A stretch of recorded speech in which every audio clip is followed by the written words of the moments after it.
Before the 15th century, the world lived in fragments. Across deserts, forests, and mountains, civilizations grew apart, separated by distances that seemed impossible, and by stories that made the world beyond feel all the stranger.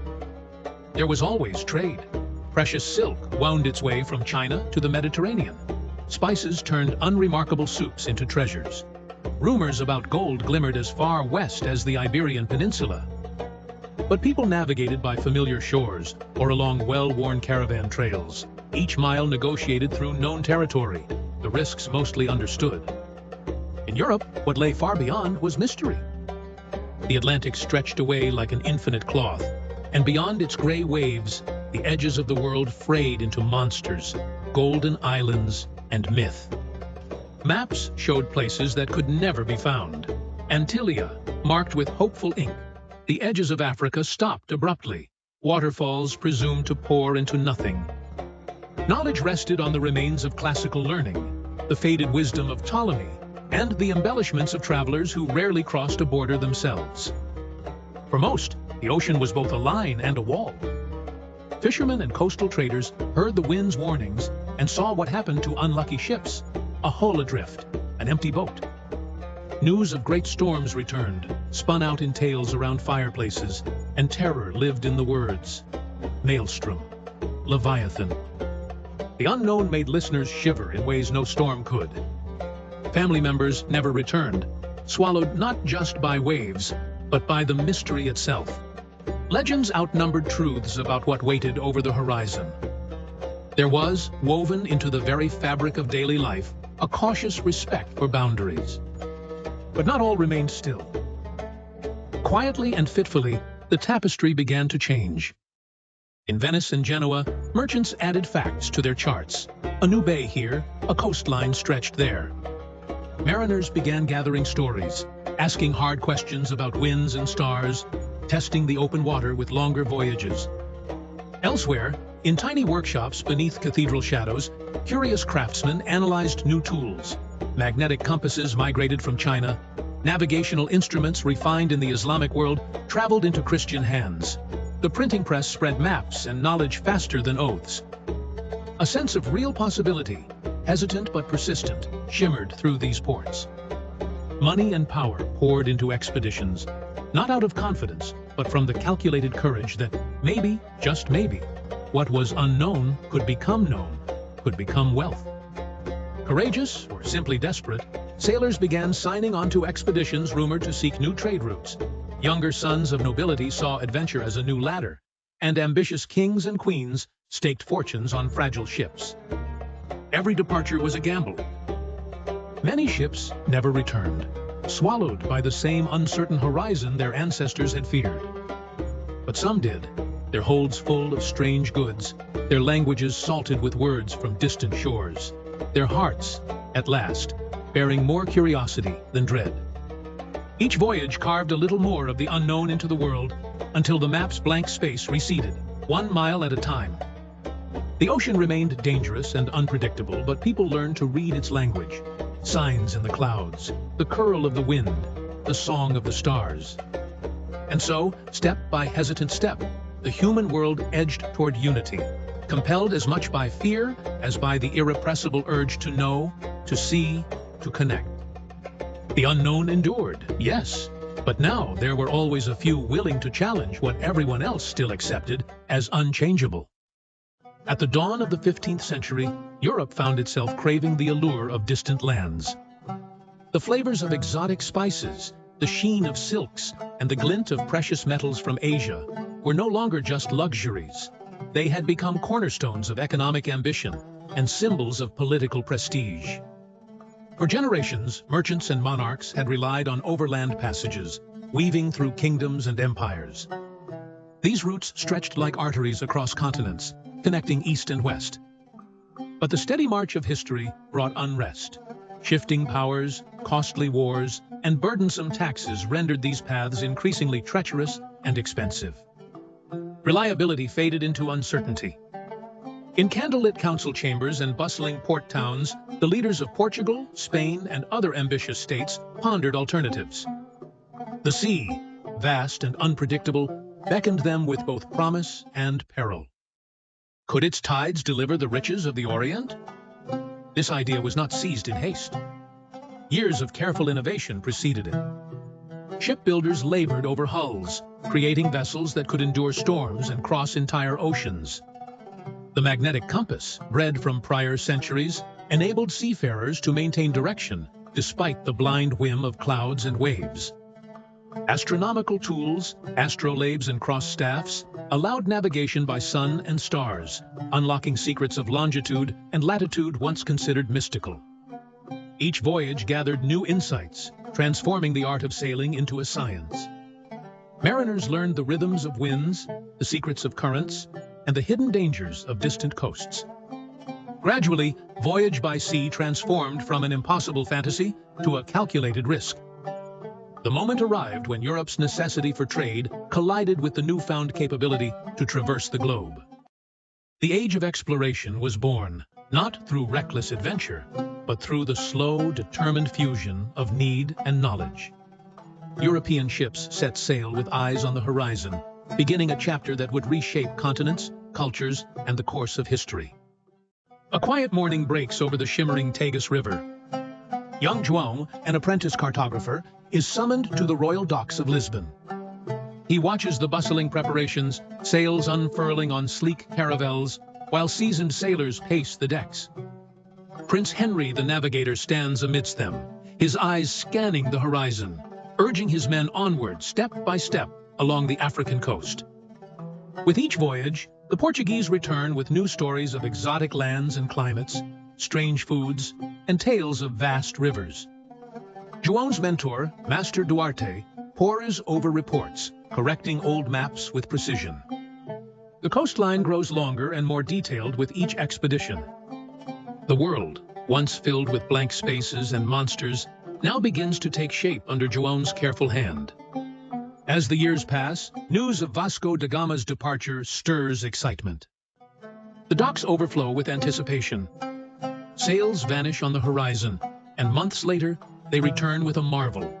Da Gama has rounded Africa, reached India, and brought back spices and silks.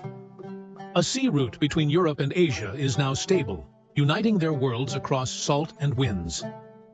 Meanwhile, in Spain, anticipation builds around a Genoese navigator, Christopher Columbus. The Spanish crown, restless for fortunes, sends him west. He crosses the Atlantic beneath unfamiliar stars and lands among palm trees and golden sands. The people he meets are unlike any João has heard of. Gentle, curious, adorned with feathers, living in lands no European has ever charted. João listens to rambling accounts of Caribbean shores, realizing the world's shape has twisted and expanded in ways unimaginable. Maps that once ended in darkness now stretch further, new coastlines replacing mythical islands and monstrous beasts. The young cartographer's life becomes a series of revisions, excitement, and wonder. Royal patrons visit his workshop, eager for maps that reflect newfound realities. He sketches not just coastlines, but dreams of spices, gold, and distant peoples, of explorers' courage and the uncertainty lying beyond each horizon. With each new voyage, the boundaries of certainty shift. João, once an apprentice, grows into a map maker whose work is valued across kingdoms. In the heart of Lisbon, his maps become the standard, referenced by merchants, navigators, and nobles. The world, once smaller and mysterious, is now redrawn and exposed to its own vastness. Maritime curiosity becomes empire, and the silence of open waters is replaced with the chatter of trade, diplomacy, and ambition. The journeys of the Portuguese and those of Columbus have remade humankind's understanding of Earth, forever expanding what lies beyond the edge. The salt breeze hung heavy in the harbor as a tangle of ships, their sails taut like the wings of great birds, loomed over the restless water. Merchants shouted in dozens of languages. Wooden crates creaked, spilling forth strange produce, potatoes, tomatoes, cocoa, goods destined for distant shores. Amidst the bustle, gold and silver glinted, tokens of empires greedy for wealth. Across widening oceans, ships wove new routes, stitching continents together with invisible threads. In Lisbon, clerks inked contracts for pepper from Malacca. In Lima, silver from mountain veins was loaded under armed watches. Sugarcane, tough and sweet, spread from field to field, hungry for workers. Yet beneath the promise of exchange, shadows lengthened. Disease rode the wind, silent and invisible. A cough in the marketplace turning soon to fever. Then silence. Villages vanished, fields lay fallow. For many indigenous communities, the arrival of goods was a harbinger of grief. On plantations and in mines, forced labor became the machinery of empire. Slavery's iron chains clattered against hope as ships tore millions from homelands. Men, women, children sold and shipped across the sea. Their language, stories, and songs crossed oceans with them, though homes were left behind. Colonial powers carved new borders, their maps blind to ancient places. While new knowledge and ideas did cross continents, engineering, science, crops, the terms were never equal. Some grew rich as cities swelled with coins and wares, while others saw their societies crumble, authority shattered, land taken. In a smoky tavern, a sailor told of wonders in strange lands, while not far away, a scholar puzzled over a plant never before seen in Europe. The world grew bigger and smaller, connected by many hands, but only a few held power over the strings. There was no turning back. As the sun set on the harbor, the world was bound together, but the fabric was uneven, seams splitting at the weight of injustice and pain. Where some saw opportunity, others felt only loss and longing for what had been taken. The connection, alive and merciless, shaped the world that would come. The sea was endless, uncertain, and eternally restless. For the countless sailors who braved vast oceans, life was measured not in days, but in odds. Odds of surviving the hunger that gnawed at their bellies, of sidestepping the bite of unnameable diseases, or of outlasting storms that could swallow an entire ship without warning. Each voyage began with hope and ended, too often, in silence, as many never returned, their fates swallowed by the horizon. They left behind little more than faded names in ship logs, marks on rosters, or sometimes not even that. These were the unseen builders of global trade and explorers of the unknown, the men who hauled sails and manned rudders, who stood watch as monstrous waves battered their wooden walls. They formed a living bridge over which ideas, goods, and expectations crossed seas once thought unpassable. Meanwhile, as more daring captains charted new waters, something else shifted quietly. The old stories, the flat earth, the edge at the end of the world, grew fainter. The world itself was pulled into focus, its edges blurred by ever-changing coastlines mapped in ink.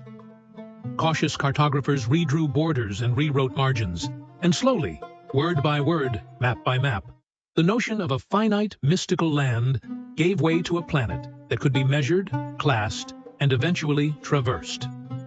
As ships stitched continents together with ropes of trade, discovery, and conquest, the isolation of ages fell away. People learned to look outward, beyond their village, their kingdom, their sea. Questions that once seemed unthinkable, what lies beyond, how far, how deep, became the seeds of inquiry. The hard-earned lessons of survival at sea, the practical skills honed by necessity, would feed into the wider hunger for knowledge that later fueled revolutions in science and philosophy. But none of this came easily or cheaply. The price etched into every redrawn map was paid in human struggle, often overlooked and seldom memorialized. The world as we know it stands atop the silent sacrifices of those who first followed the compass into nothingness and returned with news that changed everything. Each wave crashed not just against wood and canvas, but against old certainties, washing them away and opening horizons no one had dared imagine. In a great hall hung with maps stitched from speculation and hopes, navigators debated rivers rumored to be gold and islands said to drift with spices. Around them, the air was heavy with ambition. The age of exploration was no tidy tale. Every map bore the scars of contradiction. On a mist-shrouded morning, young Matteo stood at the dock, his heart a knot of wonder and dread.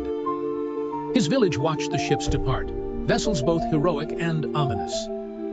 For every voyage launched in search of understanding, Another returned with cargoes of loss, carrying more than just silks or stories. Across the ocean, the people of Teco were awakened by a distant thunder. It was not a storm, but the arrival of strangers who clasped hands in greeting, and then, days later, brought unfamiliar rules and alien diseases. The connection began with traded words and ended in silence for many. It was a process both cruel and curious. The old ways exchanged, sometimes erased, sometimes remembered. Aboard the ship, navigator Isabella recorded stars. She drew charts never seen in her homeland, sketches that would soon redefine continents and oceans.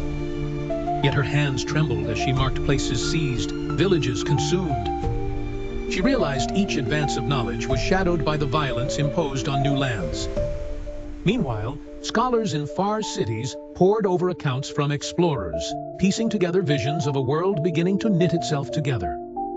In the libraries of Lisbon and the streets of Tenochtitlan, discoveries sparked anxieties as well as awe, the known world expanding faster than anyone could comprehend. Years passed.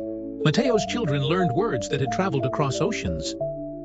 Their schoolbooks described realms mapped by explorers, but their elders told quieter stories of resistance, survival, blending traditions. The voyage was never simply a triumph. It was an ongoing negotiation, where loss and connection shaped a new global landscape. Shockwaves of this era could not be contained. Travelers, traders, and refugees crisscrossed boundaries that now seemed more porous, yet sometimes harder than before. The Earth was drawn into a single spiraling story that encompassed both progress and pain. In the present day, people look out at the world's intertwined histories, aware that the journey continues. Though no longer confined to sails and sextants, the spirit of exploration lives on in curiosity, migration, exchange. Humanity cannot return to isolation. Every corner has become a chapter in a shared chronicle. The age of exploration ended some voyages, but set others in motion. The map of the human story is unfinished, and the voyage, in many ways, has never truly ended.